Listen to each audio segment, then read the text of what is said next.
उनका सवाल लोगों का ये आया है कि आप पास्टर जी से ये पूछें कि ये जो बच्चे उठाए जाने हैं रैप्चर में, ये सिर्फ और सिर्फ मसीही लोगों के बच्चे उठाए जाएंगे या दुनिया में जितने भी बच्चे हैं जो खुदा की नज़र में मासूम हैं, कि वो सब उठाए जाएंगे?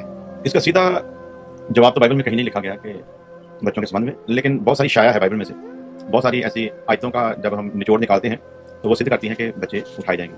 अब सवाल है कि क्या खाली मसीही लोगों के उठाए जाएंगे या कि सभी बच्चे उठाए जाएंगे? जी, तो ठीक है, हम इस पर थोड़ा विचार करते हैं बाइबल के अनुसार ही।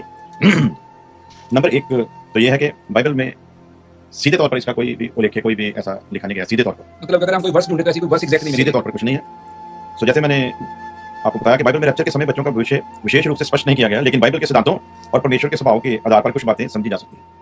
नंबर दो, परमेश्वर का स्वभाव प्रेम करने वाला है। कैसा है जी? परमेश्वर का स्वभाव प्रेम करने वाला है। और इसका रेफरेंस हम लोग देखते हैं मैथ्यू चैप्टर 18 वर्स 14, मत्ती की अंजील 18 अध्याय उसकी 14 आयत में इस तरह लिखा है, इसी रीति से तुम्हारे स्वर्गीय पिता की इच्छा नहीं कि इन छोटों में से एक भी नाश हो। सीधी सीधी बात सामने आ गई। इसी रीति से तुम्हारे स्वर्गीय पिता की इच्छा नहीं कि इन छोटों में से किसी एक का भी नाश हो, कोई एक भी बर्बाद हो। ये स्वर्गीय पिता की इच्छा नहीं। अब इसको अगर जोड़ना हो तो कई जगह पर जोड़कर देखा जा सकता है इस बात को। जैसे को कह सकता है कि नाश या बर्बाद होना तो नरक की आग की जो सजा है वो भी है।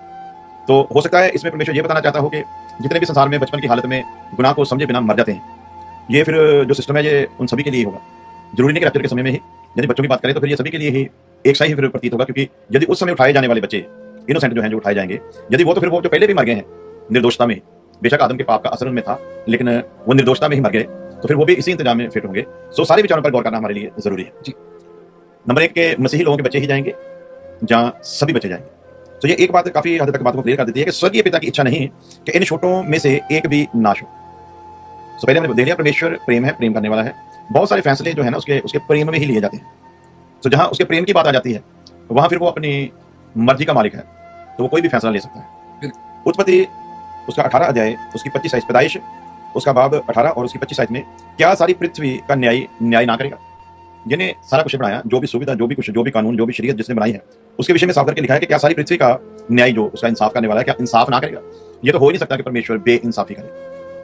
और जब यीशु मसीह ने कह दिया कि स्वर्गीय पिता की ये इच्छा है कि इन छोटों में से कोई भी नाश ना हो, तो सीधी सीधी बात है कि ये हर बच्चे के लिए ही एक फरमान है जी। सो लेकिन क्योंकि कोई भी बाइबल की एक वर्ष को लेकर हम डॉक्ट्रिन नहीं बना सकते, जैसे आजकल चलन चला हुआ है जी। जैसे अभी थोड़ी देर पहले आपने बात की थी कि क्या कोई औरत जो है वो कलाम सुना सकती है कि नहीं।